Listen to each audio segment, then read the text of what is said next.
cold chain, so you need somehow to make sure that the perishing is not happening, right?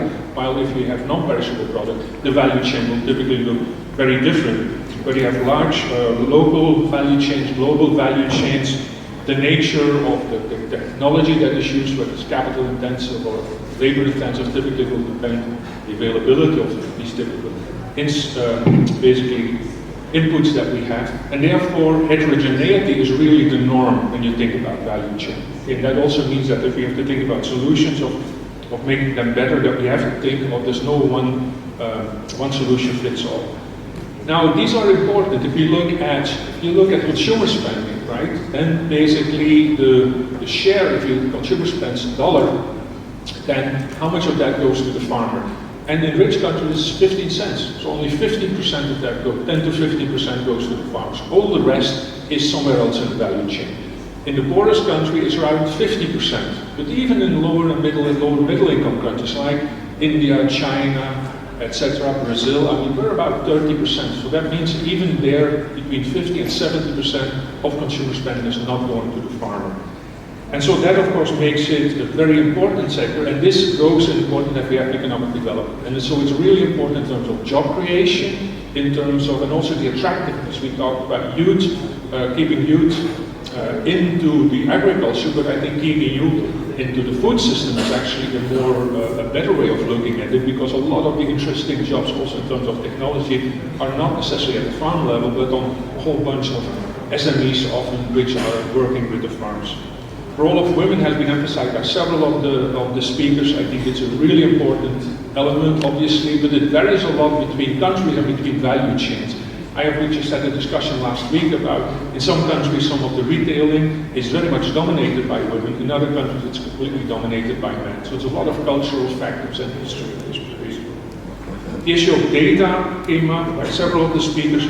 The fact that this is a heterogeneity structure also means it's hard to collect data. So this heterogeneity both in vertical, depending on how many steps you have between the farmer and the consumer, or between basically whether there's large farms, large companies, small companies, etc. And so although we typically focus on big companies, mega companies which play a role, even in rich countries, like in the EU, 80% of the food companies are SMEs, or small and medium companies, and I'm sure that in many developing countries that's the same. Policy is important, obviously. Demina referred to this.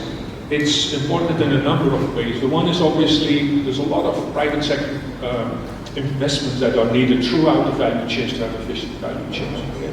And for that to work, for these companies to come in and make these investments, you have to have an economic environment which makes this attractive, and makes this feasible, and makes it stable in terms of inducing these investments. Regulations are important. They are important. They are there in all the countries in the world have regulations. They are often there to correct for market failures. They may there be to provide information, use information problems.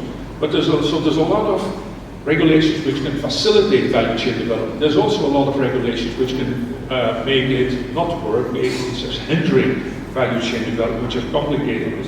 And we have lots of examples in the real world where from the bad side and from the good side, if you want. In terms of resilience, this is obviously the focus of what we're talking about here today as well. We have learned from COVID-19, that's where we have the best information. It's longer. Actually, when we initially, I remember very vividly, in early 2020, there was like a lot of media attention. We as well said, these value chains are breaking down, this is terrible, etc. It turns out, looking back, that these value chains have been much more resilient than we anticipated. There has been all kinds of problems with it, I'm not diminishing that, but we've also here heard several of the speakers, there's been massive innovation in value chain to deal with the problems. And so these innovations have now, in terms of organizational innovations, for example, school feeding programs, okay? They are basically public innovations where local villages, NGOs, parent organizations got together and say, okay, how can we make this work? Even kids cannot go to school anymore. In terms of private sector innovations, there's a lot of reorganization, also a lot of technological innovation. Several speakers have pointed out the growth of e-commerce or digital, which have grown tremendously over the last 2 years, and that is here to last. They will not go back. And so it's not surprising with COVID-19. You switch from a factor, labor, which was very much affected by it. COVID-19 to technology, to capital investment, which was less effective. I think the very big thing we've learned there, and I think that's also now with climate and with the other shocks that we see, this risk mitigation in terms of organizational structure. If you are in a country like Egypt, for example, where your staple food, 80% of it is imported from 1 or 2 countries, you are vulnerable if anything happens in that country, right? And so I think this holds in general if you think about key commodities, if you have to diversify your supply chains, both in terms of technology and sourcing, where it comes from, etc., in order to be much more resilient. And I think the lessons we learned there, the innovation that I've done there, are helping us now. Let me then just end by a more general information. If you look at the value chain, basically there is a flow. Typically think about the flow of the product, which goes from the farmer to the processors, to the retailer, to the consumer. But there's a lot of things going the other way, which is, first one is finance, okay? Consumer paying, and they end up with the farmer, sometimes it doesn't. Information flows go both ways, okay, in terms of what's the consumer preference, what are the food regulations in the consumer side.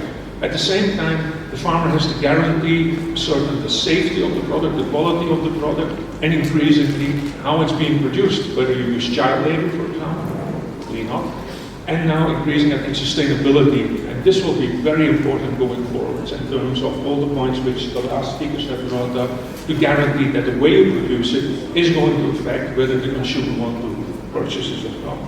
And I think there, in that area, we have to, so this is the challenge side, but the opportunity is also there. That means we can restructure value chains in order to achieve our objectives in terms of sustainability, in terms of more inclusive ones, so that the incomes are better distributed along the value chains, and in terms of sustainability and resilience going forward.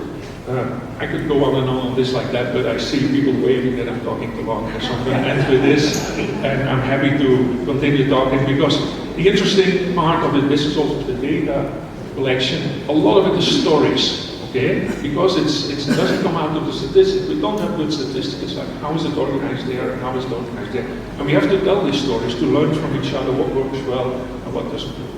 Okay,